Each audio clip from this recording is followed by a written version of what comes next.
দাজ্জালের নাম তো আপনারা শুনেছেন। ভয়ঙ্কর ডেঞ্জারাস একটা ক্যারেক্টার।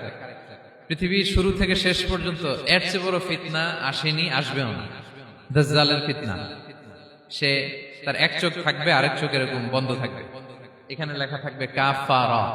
কোনোভাবেই তাকে দমানো যাবে না, হত্যা করা যাবে না। আল্লাহ নবী ঈসা আলাইহিস সালাম তাকে হত্যা করবেন।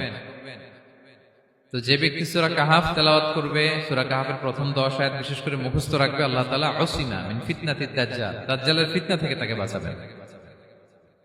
তা আমরা দাজ্জালের ফিতনা থেকে বাঁচতে চাই কি চাই না? আমরা যেন সূরা কাহাফের প্রথম 10 আয়াত মুখস্থ করি। সূরা কাহাফ যেন জুমার দিন আমরা তেলাওয়াত করি।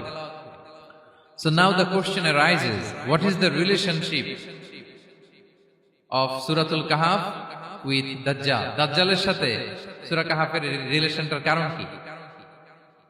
একটা মেকানিজম তো এখানে আছে। এত সূরা থাকে, রাসূল সাল্লাল্লাহু আলাইহি ওয়াসাল্লাম কেন বলেন যে সূরা কাহাফ পড়লে দাজ্জালের ফিতনা থেকে বাঁচবে? কারণটা কি? এর কারণ হচ্ছে দাজ্জাল আমাদেরকে যে সমস্ত জিনিস দিয়ে ফিতনায় ফেলবে, ওই ফিতনাগুলোর সলিউশন আল্লাহ তাআলা সূরা কাহাফের ভিতরে রেখে দিয়েছেন। দাজ্জাল 4টা জিনিস দিয়ে আমাদেরকে ফিতনায় ফেলবে। দ্যাটস ট্রায়াল অফ ফেথ, এক নাম্বার। ঈমানের পরীক্ষায় সে আমাদেরকে ফেলবে, আমাদের বিশ্বাস নিয়ে ছিনিমিনি খেলবে সে। এটার সলিউশন আছে সূরা কাহাফ, আমি বলবো আস্তে আস্তে। 2 নম্বরে দাজ্জাল আমাদেরকে ফিতনায় ফেলবে, দ্য ট্রায়াল অফ ওয়েলথ, সম্পদ দিয়ে সে আমাদেরকে ফিতনায় ফেলবে। 3 নম্বর, দ্য ট্রায়াল অফ নলেজ, জ্ঞান দিয়ে সে আমাদেরকে ফিতনায় ফেলবে। 4 নম্বর, দ্য ট্রায়াল অফ পাওয়ার, ক্ষমতা দিয়ে সে আমাদেরকে ফিতনায় ফেলবে। দাজ্জাল 4টা জিনিস দিয়ে আমাদেরকে পরীক্ষায় ফেলবে। কয়টা? 1 হচ্ছে ঈমানি পরীক্ষা, 2 হচ্ছে সম্পদ দিয়ে পরীক্ষা, 3 হচ্ছে জ্ঞান দিয়ে পরীক্ষা, 4 হচ্ছে ক্ষমতা দিয়ে পরীক্ষা। সে ঈমানের পরীক্ষায় আমাদেরকে ফেলবে। সে এসে বলবে আমি তোমার রব, এবং এটা প্রমাণ করার জন্য যা যা দরকার আল্লাহ তাআলা তাকে সব দিবেন। সে সব করতে পারবে। সে বলবে আমি তোমার রব। যদি বিশ্বাস না হয়, তোমার বাবাকে যদি জীবিত করে বিশ্বাস করবে? অনেকে বলবে হ্যাঁ আমার আব্বাকে জীবিত করে দেখান।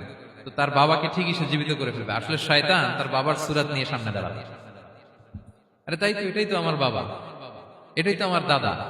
মানুষ ফিতনায় পড়ে যাবে, ঈমানের ফিতনায়। সে ভাববে আসলে এটাই বোধহয় আমার রব, এবং তাকে এত ক্ষমতা দেয়া হবে, তার ডান দিকে থাকবে জান্নাত, বাঁ দিকে জাহান্নাম।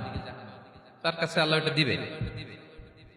যে তার কথা শুনবে তাকে সে জান্নাতে ঢুকাবে, কিন্তু জান্নাতে ঢুকে সে জাহান্নামের শাস্তি ভোগ করবে।